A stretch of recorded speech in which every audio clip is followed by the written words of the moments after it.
if you smell what the Rock is cooking. Acknowledge me. You don't know what hard times are, Daddy. We are bad to the bone. Get it? Bad to the bone. Tell me when I'm telling lies. I'll fight anybody. Who do you want? Just let me fight him. Let me tell you something, Jim Ross. Mega power, yeah. We got it for you. We are the best of the best. Woo! Wheeling, dealing. Smart marks. And that's the bottom line, cause Stone Cold said so. All right, welcome everybody. What's going on? Welcome to Talk 'em in a Building, a wrestling podcast where we focus specifically on the wrestling promo. My name is Adalid. I'm here with my wrestling compadres, my homies, Adrian and Greg. And tonight, you're in for a treat. Thank you to those return listeners for joining us again and giving us another listen. And for the new listeners, for those tuning in for the first time, really appreciate you coming in tonight because we're going to try something new. We're taking a different angle on our usual chat. And tonight we're going to analyze actually one wrestler, a bit of a retrospective about how they came to be to who they are today. Looking at the past, looking at their near present, and looking at the end of their career, so to speak. Tonight, we continue to focus on the pro wrestling promo where we talk about the talkers, we hype the hype men, and we pontificate on the promo. Let me introduce my compadres over here, Adrian and Greg. How you doing tonight? How's everything going? Adrian, how's your week going? Busy, man. Super busy, moving and all that stuff. I got a little farmer's tan. My wife is kind of digging it, though, so it's all good. I'm glad to be here, man. Salute. Working hard. Greg, how about yourself? Man, I'm doing great. I'm ready to get this going. You know, what's a wrestling podcast without some Prime? Hey, I'm going to throw it in there. I know they don't sponsor us, but they sponsor our favorite sport or entertainment. So why not? You know, hey, the official drink of our U.S. champion, who I think will be our U.S. champion for a long time. But anyway, I've been doing great, been staying busy. I can't wait to get into this with you guys. Yeah, this is my favorite night of the week. Every single week when we get together and talk about these promos, man, it takes me back, man. I love it. Definitely. I love it. And I love the fact that we're talking about drinks because I'm going to kiss this coffee just like Cody kissed the Prime logo because I'm going to need it tonight. So with that said, we're all riled up. We're ready to go. We're ready to try something new. I'm glad that everybody here gets to join us on this journey. Tonight, we are looking at one Cactus Jack. And specifically, Mick Foley's had so many personalities, so much reinvention. You talk about a Jericho nowadays. You talk about everyone that is great at reinvention. Really, you're just reinventing the wheel because Foley was doing this since the 80s. He was constantly had all these ideas, very creative person, obviously, New York Times bestseller, but it was his promos that drew us in. I think back to a Becky Lynch who recently just quoted that it was Foley as she was, writing her book. She reached out to Foley because that's who drew her in. This, it was in the Mankind phase, but that cadence, that word choice, that ability to just kind of go low, go high, go angry. What are your thoughts? And maybe I'll start with Greg here. What are kind of your memories of a Cactus Jack, whatever era you might have kind of picked up on him or been tuned into him? I think when I go back, the first exposure I had to him was in World Class Championship Wrestling, and he was just different. His promos were different. It reminded me of kind of a mix of a Jake the Snake, like you said, the lower, more intelligent promo. And what was interesting to me is the promo didn't match the character, which made it perfect. Like the character was very crazy, doing things that we had never seen, jumping off the side of the ring, dropping elbows on the floor, and he was out there even with what he wore. But then he would drop these promos that were very intelligent and spoke a different language almost. The way he would talk, he never yelled. It was very cerebral. And then jumping into ECW, into WCW, but that stuff he did in ECW, dude, that was magic. How he took his character, flipped it, and really changed that whole promo style, what he talked about, how he did it. And he's just always thought about it. And I thought his transitions of promos was amazing. That's just sticking with the Cactus Jack character, not even talking about anything else. Right. And his stuff he did with Sting, underrated. Underrated. Not just the whole feud is underrated, but the promos and the things he would do, the nuances, unbelievable. I mean, if anybody today is a young wrestler and wants to see how to set that up through a promo, go look at that feud. Go look at what he did with Sting. Unbelievable. Yeah, great callback, and great callback to a time that is often neglected, right? Because you think of modern Foley and the comeback to a Cactus Jack, right? When he came back with Triple H, when he was, the legend maker essentially. So yeah, I love hearing those stories. Adrian, what was kind of your interaction there with Foley as a fan, or later in life, maybe looking at his promos? Okay. Well, later in life, for sure, there was always an appreciation for the character work, for sure. It always seemed like he was all in, per se, with his gimmick, whether it was Mankind, whether it was Cactus Jack. Dude Love, that little run while we were growing up with Dude Love, that was always funny to me, but it was intentionally like he was a heel. You were supposed to hate him type deal because of his association with the man who will not be named this episode. But like later in life, being fortunate to be able to travel to shows and that sort of thing, one of those wrestlers that always seemed like a bright ball of energy was Mick Foley. Whether it was at those WrestleCons, I remember being in New Orleans for one WrestleMania and seeing him like crossing the street.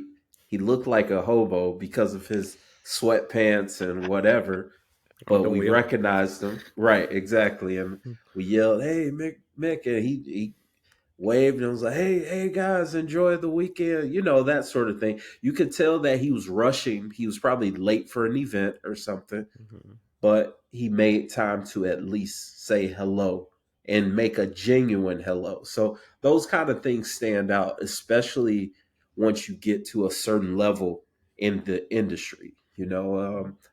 I could see an independent wrestler taking a quick moment to try to jazz up some fans or riz up some fans so we can follow him, so we can support him. But once you get on WWE, or even in some cases with AEW, you feel as though, or the idea or the perception would be, oh, he's big time now. He's going to big time us. So us as fans, we're kind of reserved. Some of us, most of us rational ones, we're like, we're going to at least peep out and see, can we go approach this person and say hello? Mick always seemed open for engagement. And that's very rare for the heights that he's reached in that industry. So, I'm glad that we are dedicating this episode to him because he's one of the best, man. He's one of the best all around pro wrestlers. And you kind of touched on it, this connection he had with the fans, even before he was doing Q&As, or his stand-up gig, or his talking gig where he was doing some comedy. And I had that kind of same personal interaction where I saw one of his gigs at a comedy club, and very well put together. He had openers. He really respected the craft, and that's what I always appreciate about Foley. Is like, regardless of what avenue he did, whether it was book writing, whether it was a memoir in that case, right, or the pro wrestling, it all translated this care, this passion for his craft, right? Because you can see other folks who went up and did stand up, and it's not to name names, but it almost seems like an afterthought. It's like, well, my name is going to get me there. And like, no, Foley tells this whole story about the Hell in a Cell. And that shows in this character work that we see with Cactus Jack, because Cactus Jack was that kind of, it was a very prolific, very designed violently, but also, to Greg's point, kind of the cadence, right? That we are speaking, that came back from the beginning, from when he was doing a lot of things outside of WWE before he even got to WWE and ECW as an incubator. So I'm glad we give him his flowers now, because a lot of the times there's a lot of pro wrestlers I say, oh, meet him down the line, and something tragic happens or whatnot. And I'm very happy to say that I've met the man, and I echo everything you just said. He made time, and the time that I did meet him, he did give me the bang bang symbol. So I'm really happy I have that picture, because that's my favorite incarnation is Cactus, probably second to right below that is Mankind, for obvious reasons. So as we dig in tonight, I hope I selected some great clips for us to kind of ponder, think about, but really just reminisce and look at how his evolution has not just happened as a wrestler, because even that evolved with so much just so much damage like it did to his body. But the beautiful thing is his promo, he could be damaged as hell, but his promos are going to withstand the test of time. Definitely. So I'm going to throw us back, and it goes back and make us go back several decades to 1989, in a time where Terry Funk has his own talk show in NWA. And in this talk show, we meet one Cactus Jack Manson. Because remember, Cactus Jack originally had that Manson because he had this fascination. This guy was supposed to be kind of a serial killer, right? Sort of a cult leader of sorts. So, okay, it is 3 minutes. I think it's worthwhile to do the 3 minutes. I love seeing a setup Terry Funk here with a very nice, I think it's a bolo tire thing. Very Texas. But it just a departure, because like, whoa, Terry Funk hosting a talk show is so weird. And it's Funk's Grill. So already off the bat, I love it. Simple-minded partners, I've got one of your compadres as a special guest today. Somebody new in the NWA. I'm talking about Cactus Jack. Come on in here, Cactus Jack. My, are you ever a big Henri-looking booger? Terry, I feel good because I'm in the NWA and I've got my priorities in order. Well, speaking of your priorities, what are your priorities? You're talking about your priorities. I hope to goodness that they aren't my doggone priorities too, looking like you. Well, Terry, a lot of people come into the world of wrestling with their priorities. They're a little bit clouded. But Cactus Jack, he has no room for fancy cars in his life. He has no room for women. Because I'm a man, Terry, straight up. I'd rather hurt a man than love a woman.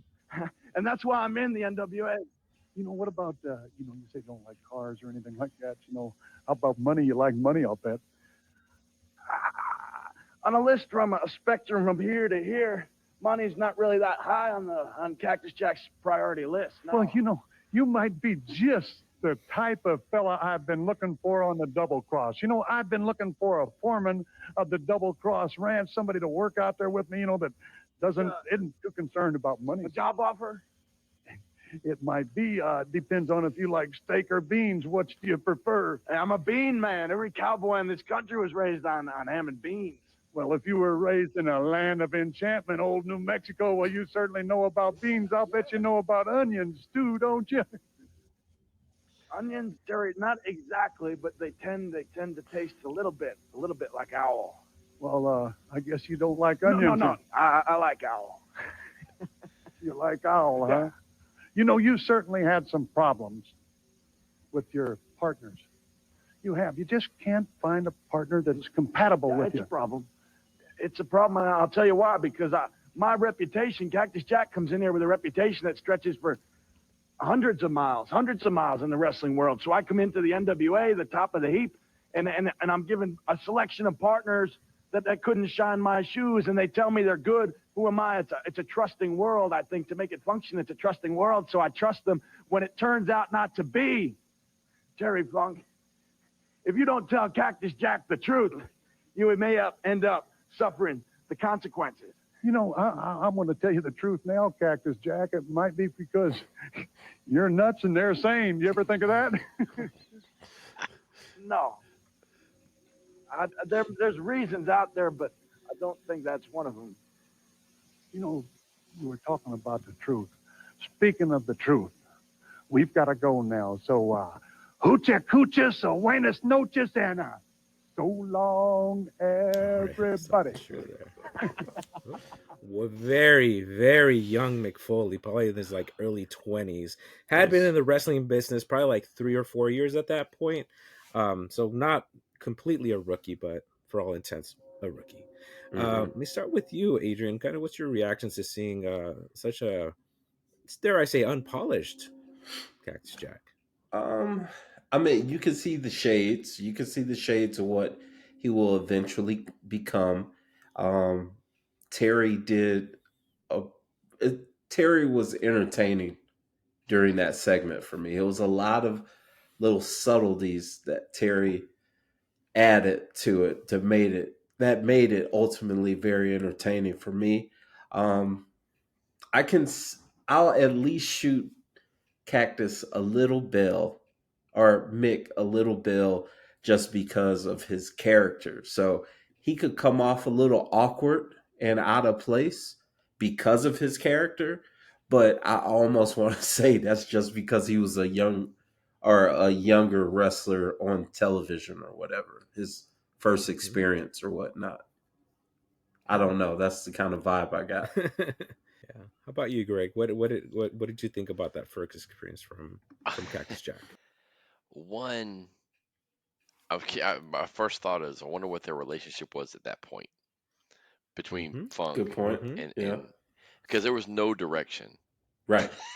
It Yeah. was, where are we It was like going? What are we back and doing? forth.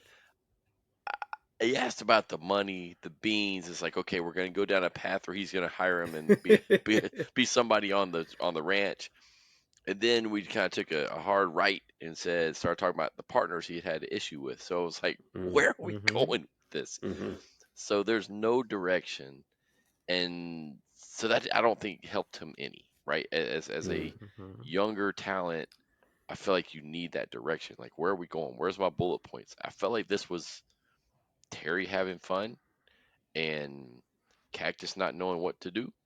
And but like Adrian said, you see the little pieces there, but you could tell this was not scripted at all. No, Not at all. God, no. It was Because definitely freestyle. the pauses, the onions taste like owl. I'm like, what the? Right. Yeah. where Yeah. did that come Yes. from? Yeah. But then he comes back, but I like owl, and that's where that, to me, that was actually the one piece that said, wow, that's the foreshadow. That's the foreshadow of what he comes back with, because Terry says kind of goes down a different path. He goes, no, but I like owl, Terry, and it's just like, oh, that's that snippet that you're gonna see later. That little unpredictable. I'm a little bit off, and I'm a little bit psycho. But the other pieces were like, I felt like we're kind of ribs on him when he asked him about money. And if you've ever heard any story about Cactus, of any time, he's one of the cheapest people in the world. So it was like, okay, as soon as Terry asked that question, I'm like, oh, he knows that money's not high on his list. But you can see his reaction was like, why are you asking me about money? Like, how did this just happen? So I think that was interesting, that whole piece. But as a young performer, like you said, Adelie, only a couple years in the business at that time, especially, even younger, probably cutting promos, right? We know he did enhancement work for WWF at the time. Right. I think he handled it well with what he was given from our perspective. I mean, it looks like, like I said, Terry didn't know what he was doing either. Let's don't get it twisted. It's not like That's Terry true. was, Roddy Piper hosting Piper's Pit, or Jericho with the highlight reel, or any of that kind of stuff. He was new in his role, and here's Cactus as a young guy doing the best he can. I think overall, based on where he was at in his career, it was okay, I guess. Right. But also it goes to show you a little bit of an issue with WCW at the time. There was no true production. No, and you can see it's a lot of kind of taking, like this, you said it yourself, like the kind of tried and true. We're going to give them a talk show and give them this background, right? And I got to choose something with Cactus and Terry Funk. There's other promos that are, more developed. I just thought this one was interesting for the reasons that both of y'all just mentioned. It's so unpolished. It's like, even Funk is like not really finding his way. This is not his forte, but Foley, I feel like it's almost drawing on, and I'm just kind of pontificating here because of the name, the Charles Manson bit, where if you ever seen the Charles Manson interview, it's like he's tweaking. It's like he's doing just nonsensical things to answers. It's like, and it's almost meant by design to scare you, to see like, well, what the hell are you doing? This is so weird. And here it's not done to the same effect, but you can kind of see those, like, in those glimpses of just oddity, right? That he kind of understands his character is very strange, but it's not violent yet, right? It's underneath the surface. We quite haven't seen that. Later on, obviously, we see that when they're in Japan and there's these, you know, more intense matches. This is not it yet. So confidence is growing for sure. But I did like that you mentioned that bit about the owl, because I was just like, God, so I was like, what the hell are you guys talking about, an owl? Like, what does that have to do with anything? Like, you're a cowboy, but you're like, owl, like, when did you kill an owl? So yeah, so I love it, and I love the fact because their careers become so intertwined with ECW, with Japan, with everything that comes later, and to see them as such kind of a nascent point in their careers. Well, I mean, Funk had been around already, but really that rebirth of Funk as we know him, and kind of in the more modern era, was really cool to see. So glad you guys enjoyed that piece. So we're gonna take that, we're gonna dovetail that into a real classic Cactus Jack promo. So you're gonna really like this one, Greg, because you just mentioned your era. You're thinking of Cactus Jack is that ECW era, and we're gonna fast forward to January 1995. This is after a Falls Count Anywhere match against the Sandman at the time, and this is a Foley and a losing effort, and it's done right after the match. I think we've seen other promos in the past on the show where we've caught, you know, wrestlers. A lot of them are for like a .com or for like a web thing. I think we saw a Swerve one a couple weeks ago where, you know, it was a great promo. This is kind of in that style, but this was actually for ECW TV. So I'm gonna bring that up. At this point in the promo, I'm gonna cut in a little bit because there's a lot of setup with Joey Styles and whatnot. So you're gonna see Foley right in his element, pontificating, kind of thinking about, I just lost to the Sandman. What comes next? Second time, and not only didn't you go down, but I saw the faint remnant of a smile. And I said the Sandman's playing head games with the master, and he's winning. So Sandman, you've made my hand a useless weapon. I'm not a doctor, but it's hurt real bad. And now you've taken my psychological warfare out of the game. So I say to you, Sandman, let's let it all hang out. Where wins don't count, where the numbers 1, 2, 3 don't mean a damn thing. To where the only variable that means anything is guts. Because you've got them, Sandman. And once upon a time, I did too. And so I'm going to look deep inside my soul and say, Cactus Jack, if you can't take the Sandman out in the most vicious match in the game, then maybe you better become a full-time daddy and forget about wrestling, because ECW ain't for the faint of heart. So, Sandman, I'm on my knees. I'm on my knees, and I'm asking you for the favor. You meet me in my match. Not Falls Count Anywhere, because that's far too civil in 1, 2, 3's count, and God knows I don't want them to. But Sandman, Texas death match, where the last man standing wins it all. And if you can beat me, Sandman, in a Texas death match, a match made famous by the likes of Cyclone Negro, by the likes of Stan Hansen, by the likes of Captain Redneck Dick Murdoch, and by the likes of my idol, Terry Funk, then Sandman, I'll walk away from this sport. And I'll walk with my head held low, because once upon a time, the words Cactus Jack meant something in the world of wrestling. But as far as I'm concerned right now, they're words I don't deserve. So Sandman, you take the challenge and you beat Cactus Jack, then away I go to become a full-time husband, a full-time father. And I don't want that. No, Sandman. What I want is you! Bang, bang! Ooh. Ooh, I literally got goosebumps right now. All right, Greg, I'm gonna come to you because I want to hear what you think about ECW. Man, I think the cool thing about that one, like you talked about, how it's shot kind of guerrilla style, right? Not just, it's not a setup, it's not whatever. It's almost like I just caught him. I almost feel like it's him coming somewhere and saying, I got something to say. Like you said, I lost this match. Let me tell you my next thing, right? Um, I love how it's shot. I love his frustration comes through. It's so real. He's got his hand up there. He's showing where it's been cut is deep, and he talks about it hurting. But he talks about basically, hey, Cactus Jack meant something. Cactus Jack was um, hardcore, if you will, was um, the person who's supposed to be issuing out this type of pain. But you've taken this. You've taken my cerebral. You've taken everything from me, Sandman, and I lost to in a 1, 2, 3. That promo was a story.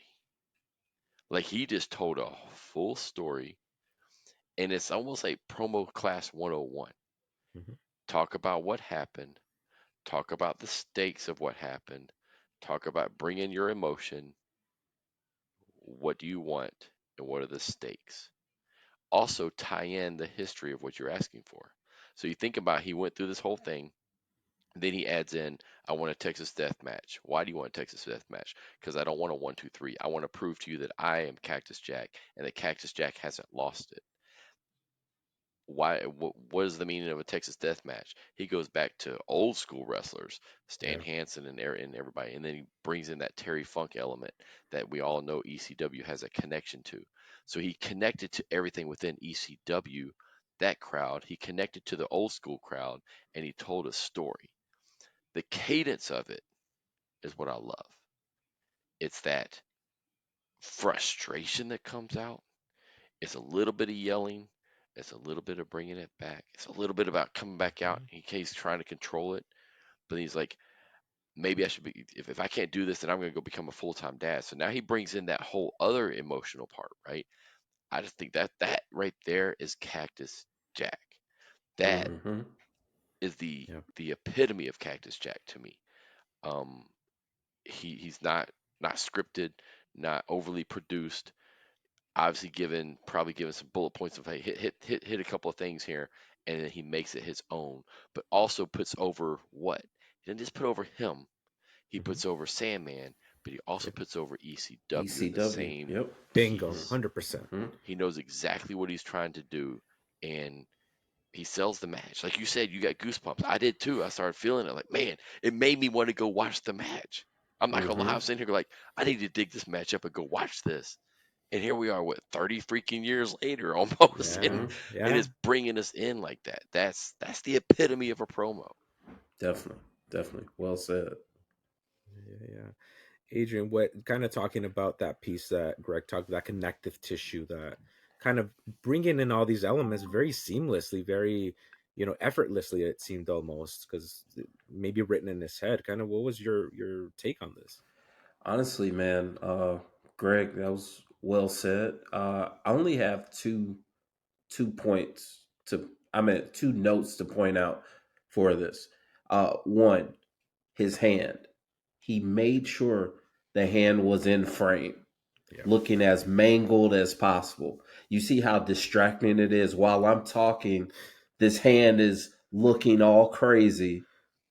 You're focused on it. You see the pain and all of that. He's bringing you in as the viewer, as the guest, and you're essentially feeling his pain.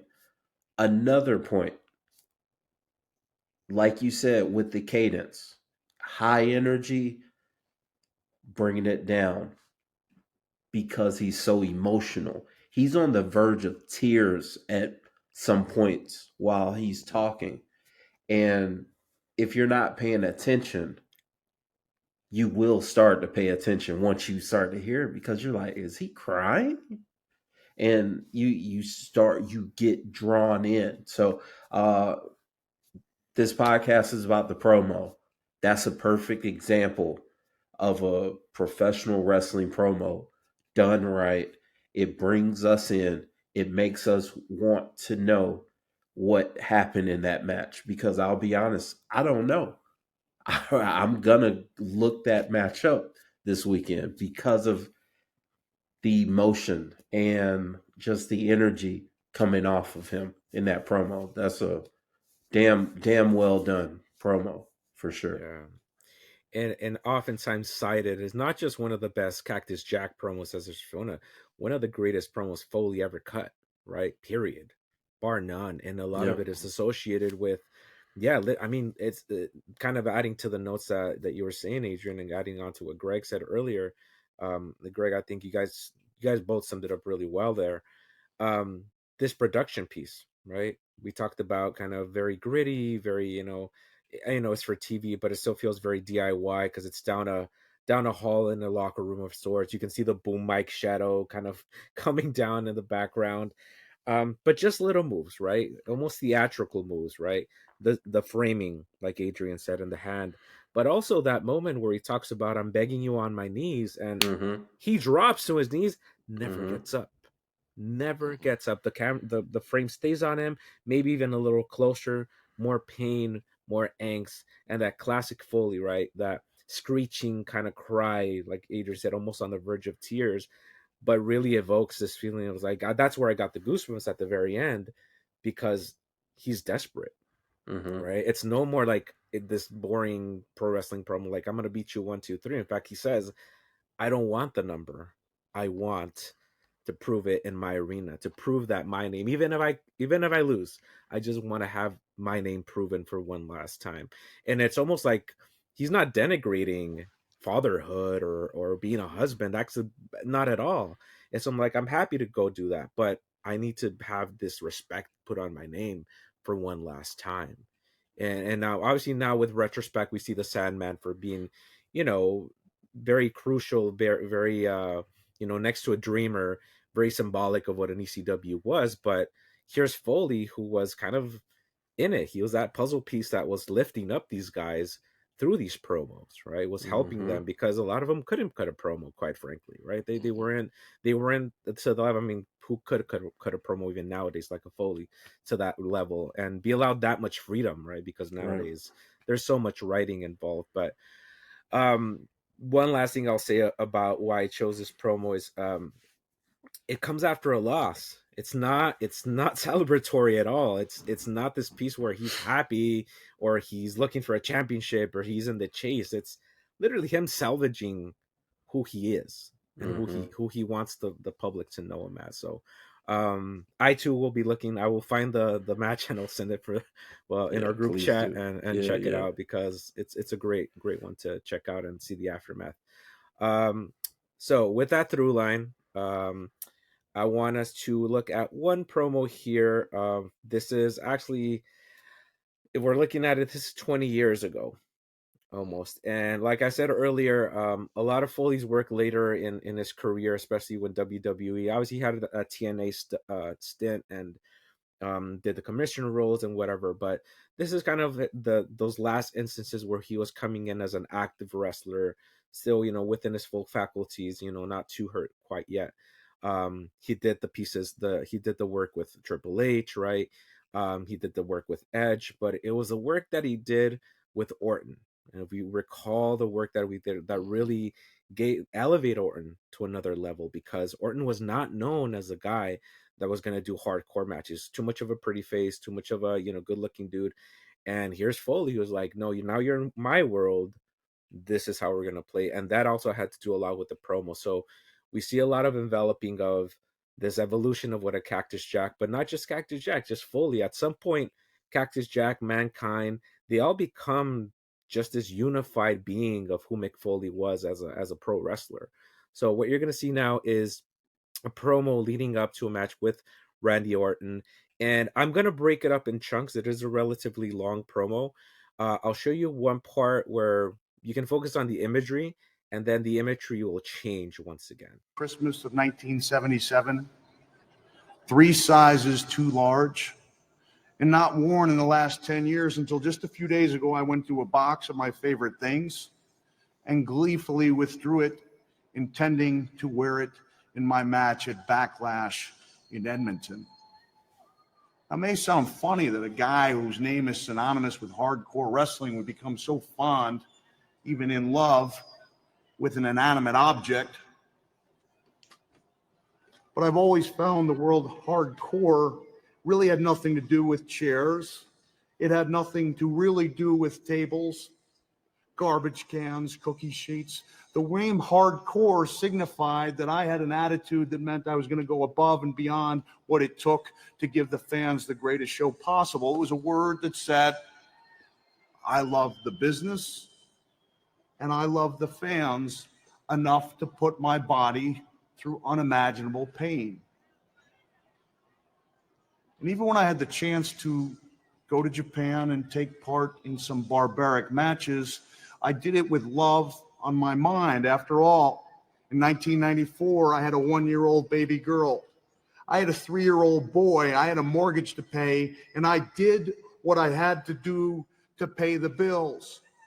So even though some of the matches I took part in may have been described as inhumane, deep down in my heart, I rested with the comfort and the knowledge that I was doing it for love. And I swore I'd never go back. I swore I'd never watch those matches again, never watch what I put those poor Japanese people through. But in trying to recapture the fire and the passion that I thought I lacked at WrestleMania, I went back and I looked at the tapes, and I did barbaric things. I did inhumane things, but it wasn't the moves. It wasn't the barbed wire. It wasn't the tacks that caught my eye. It was my eyes. Over and over, I'd watch the tapes, rewind, play, and it was there. It was a look in my eyes that said deep down, maybe there was a little part of me that didn't mind inflicting that type of damage. Deep down, maybe there was a little part of me that even liked it. Deep down, when I heard the screams, the suffering, the agony, maybe deep down, I even loved it. Randy Orton, these were honorable men, nice men.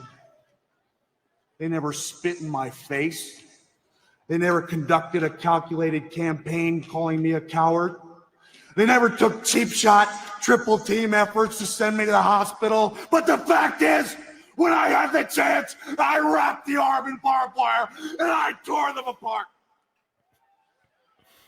So if I were you, I'd be asking myself a simple question, and that question would be, then what the hell is this man going to do to me at Backlash, knowing full well he hates my guts? The answer, Randy Orton, is simple. I am going to kick your ass all over it. No.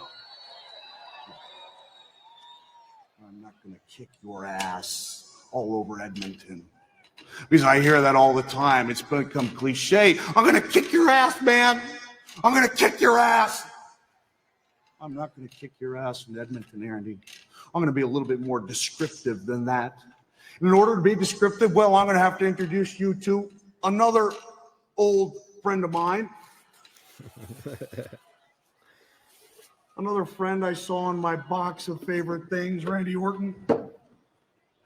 Say hello to my friend, Barbie. And Barbie's not going to kick your ass. Barbie is going to get sunk into your skull, and I'm going to carve caverns of gore into your virgin flesh. I'm going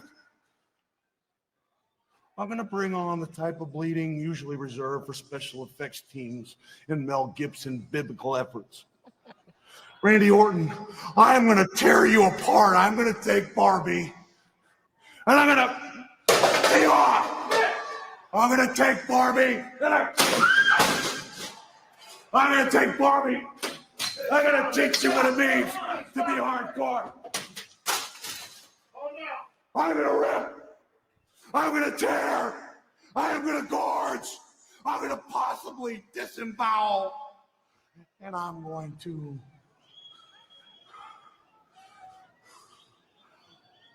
love it. I had to play it there. I was going to pause it and I just let her run because it was too good. Let them cook. Yeah, you got to let them cook. All right. Well, Adrian, let's start with Greg. Sorry, Greg, what was kind of your experience seeing this kind of fully fleshed Foley? Now that we're decades into the run. I think what's interesting about that one is you do have to think about it being decades in. And you got to think about this is post Mankind, post Dude Love. Mm-hmm. This Great is point. Mick Foley. I mean, it doesn't even say Cactus Yeah. Jack, even though that's what we know he's channeling. It Yeah. says Mick Foley. At that point, that's kind of how they refer to him, right? Yeah. And he doesn't have the Cactus Jack shirt on. He has Backlash. Yeah. He had the, I'm paying attention to everything around, right? The whole way he started it was kind of, I was like, where are we gonna go? Because he's just just talking, Mm-hmm. kind of normal voice, telling a little bit of a story as he does. Like you go back to the last one, it's a story, and that's what he did here. He talked about a story, and what did he do here? It's the same thing he did in the last one. He referred to a match that, if I'm not mistaken, he lost at WrestleMania, but he referred back to that and said, I didn't channel what I had before. Yeah. So he went back and looked at what did he do in FMW, what did he do in Japan, and he saw within the eyes, and maybe I liked it. And it was kind of like he told that story and told that history, and he tapped back into something very similar to the promo we had in the beginning, the ECW promo. He tapped into something internal that said, how do I get this revenge on this person? How do I, not just on him, but how do I redeem myself? In the last one, he talked about Cactus Jack used to be. In this one, he's talking about Mick Foley was. And what did I lose? And now he's kind of going back to that now. And then he starts to bring these little throwbacks in there, going all the way to full circle to Barbie, bringing out that signature barbed wire bat. And you hear the crowd, pop for it. And then that's when he started to really tap into that whole Cactus Jack part where he has that cadence going up and down and that little bit of a screech. And another one that made me want to go back and watch it. But what's so cool about Foley is he has that old school mentality that he tells the story, but he promotes it. He talks you into the building. He talks you into buying the pay-per-view, which was in Edmonton, which was Backlash. He mentioned Edmonton at least 3 times, if not 4. He mentioned Backlash, so you know exactly where they're going to be. Sell the tickets. Backlash. What is it? Sell the pay-per-view. He knows exactly what he's doing and selling this match and putting Randy Orton over at the same time.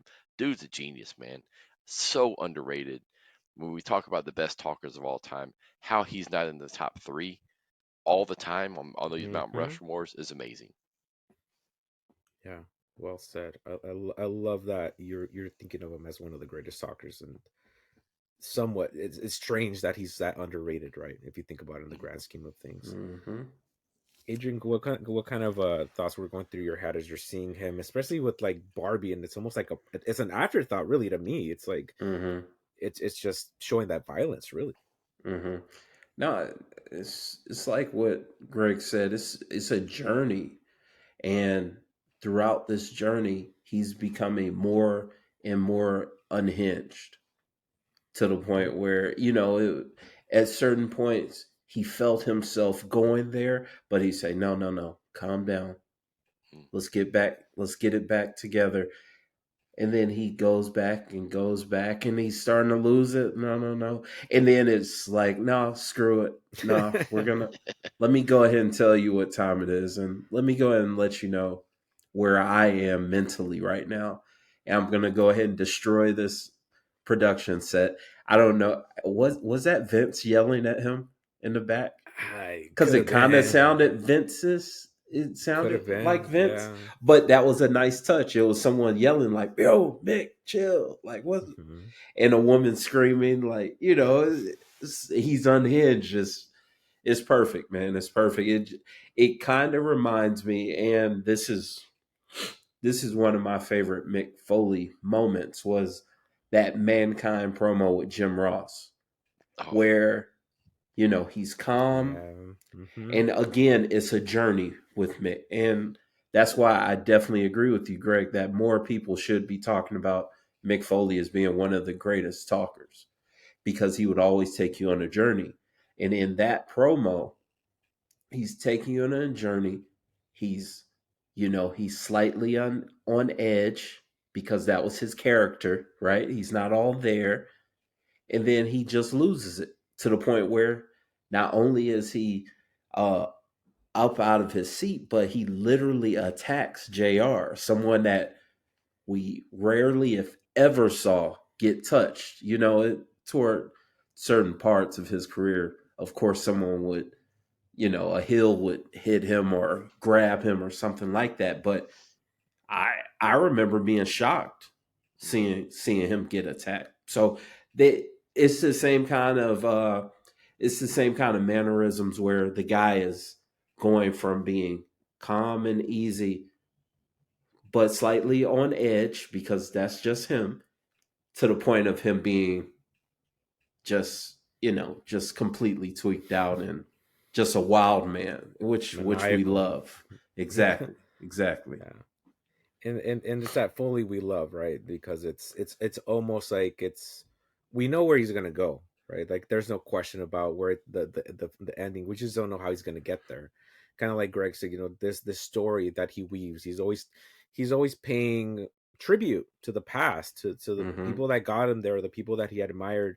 And in this case, it's actually himself in a way, because he's talking about that, the FMW, the Japan, the barbed wire matches. And there's this little piece there that really made me laugh, and because I mean, this is what we do. We were focusing on the promo, and it was a very meta piece that almost like a little wink to the audience, where he says, "I'm gonna kick your ass." Wait, no, everybody says that. I'm gonna kick your ass. Even makes fun of it.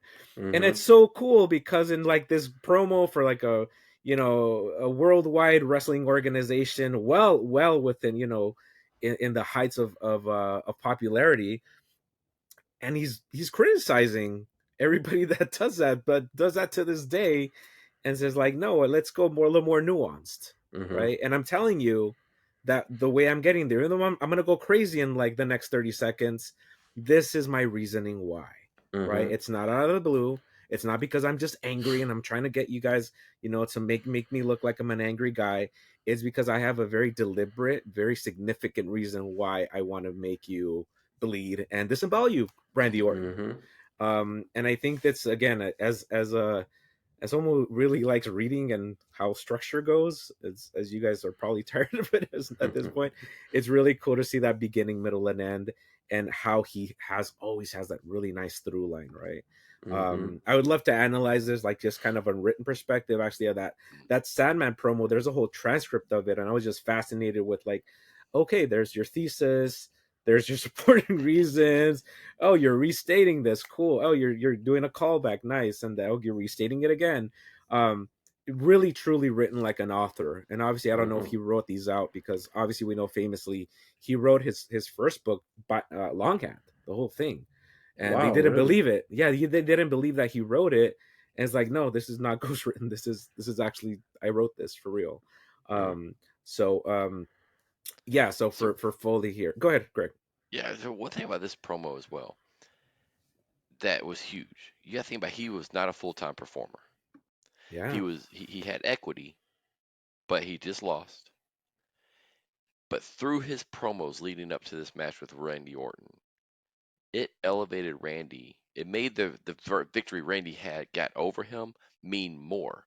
Not because of what he's been doing in the ring, and not because he's a legend, not because of that, but because of these promos, and because he was unable to unleash something within, make it mean something through the promos.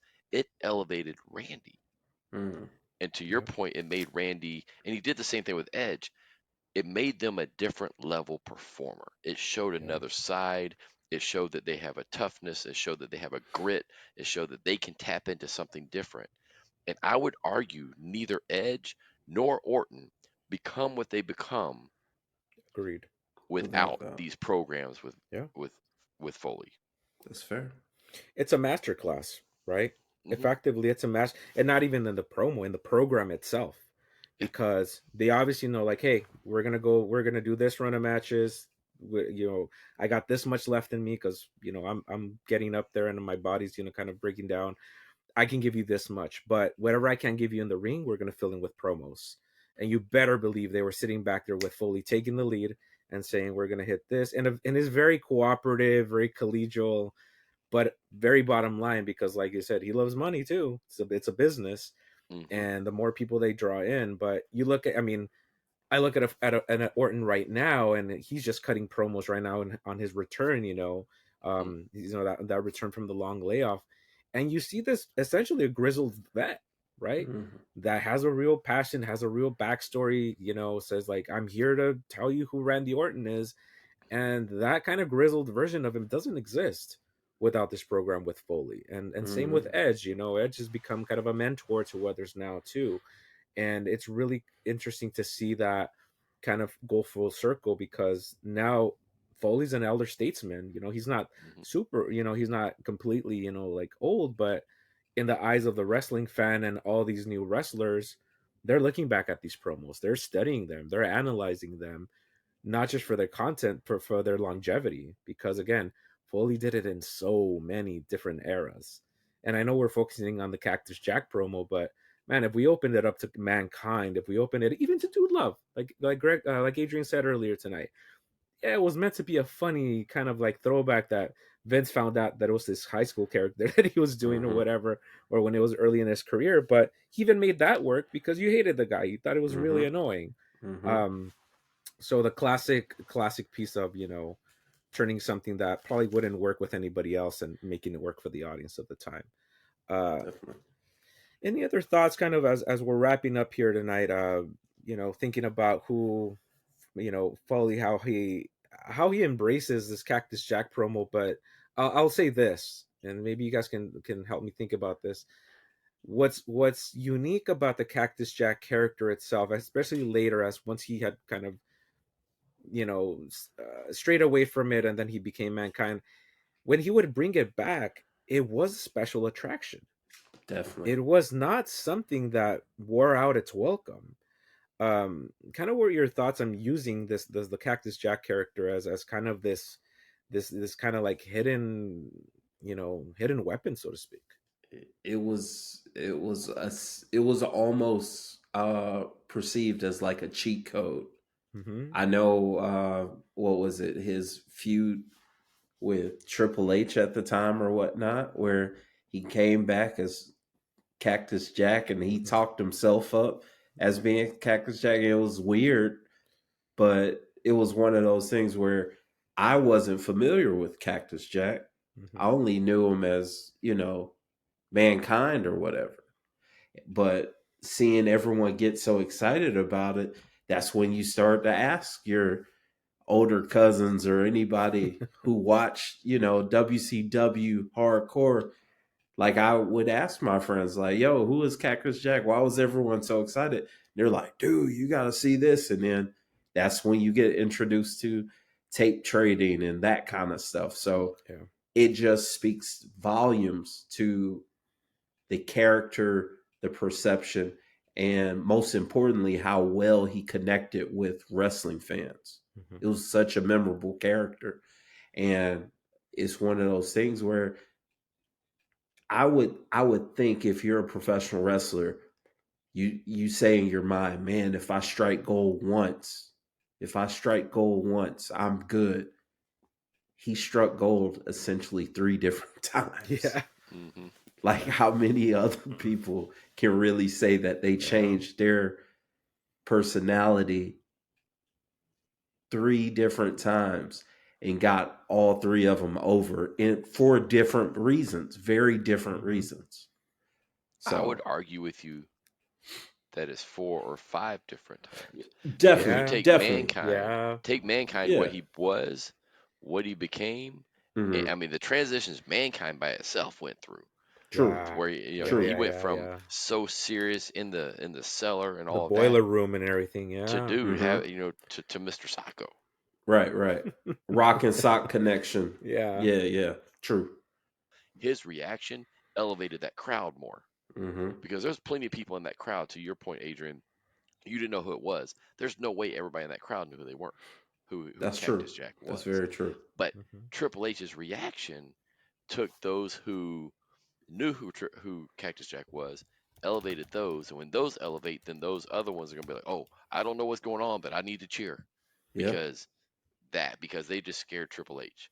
So I think that's what's cool about this whole promo thing here is it is a team. Yep. And they have to help each other. I mean, with Foley elevating Sandman, Foley elevating Orton in that other one. But then, like you were just talking about when Cactus came out, Triple H elevating Cactus. And Took it's a just, pile driver through a table that night. Yeah. I still have that image. Lives rent free every once in a while of him coming out, and all I remember is Triple H just like freaking out and like just genuine. If you're almost a little over the top, but again, I mean, you're only as good as your dance partner and how they're gonna sell it and convey that, right? So, real good thoughts. Well, I thought I really want. I think we've been talking about doing a kind of retrospective on a pro wrestler like forever, and I'm just really glad that we got to do it with such a like to borrow Greg's word, a genius of the pro wrestling industry, an all-timer. And if for the listeners out there, if he wasn't considered one of our top talkers, I mean, hey, we brought him to the conversation now because it's been in other people's list, but really makes me rethink, like, we think of real flashy talkers, who are in the ring, and a lot of these promos are backstage and, pre-tape, so to speak. But I don't think we can discount that and discount kind of the genius of how Foley puts together a promo, and especially through the Cactus Jack lens here.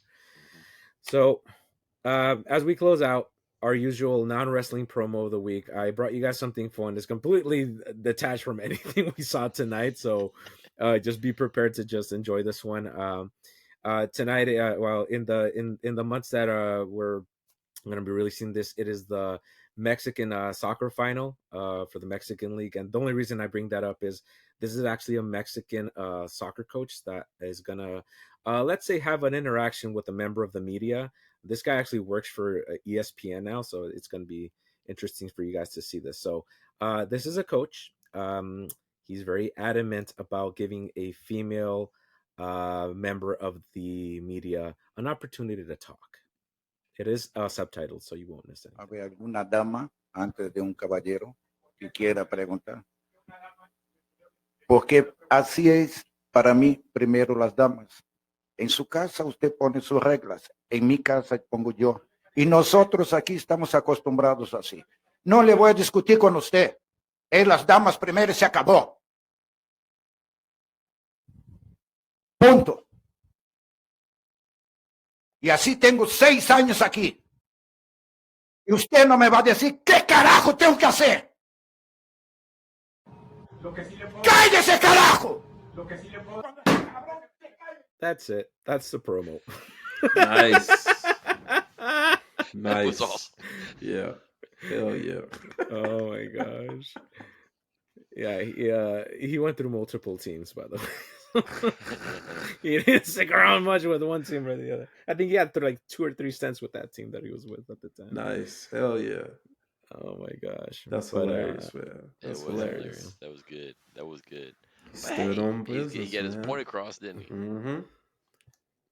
You gotta stand on with your principles, man. Stand on business. Yeah, he certainly did. And I think in retrospect he's been asked so many times about it. He's like, well, that's what I thought at the time. He has no regrets, type of thing. Yeah, so that was Tigres coach Ricardo Ferretti. He's actually Brazilian, but has had kind of a long stint in Mexican teams here and there for, I think, last coach in, it's still Coach Cruz Azul, who's actually in the final, Nice, so to speak. Nice.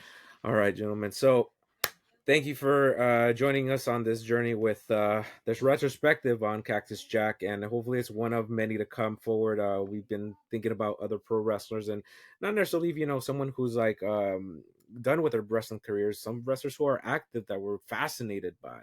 And if you haven't checked this out on the socials, go ahead and check us out. Give us a comment here on YouTube, a like, a comment, a subscribe. If you're listening to us on Spotify, whatever platform you are, listen in, come on in. You can see the conversation is very fluid. We're not here trying to insult your intelligence, but we're really trying to help us think about, hey, these pro wrestling promos are art, right? They really truly are, and we want to give them that respect and give a lot of these pro wrestlers their flowers with a little bit of a different angle here. So from me, from Greg, from Adrian, my pro wrestling compadres, like the fact that Terry Funk used the word compadres tonight.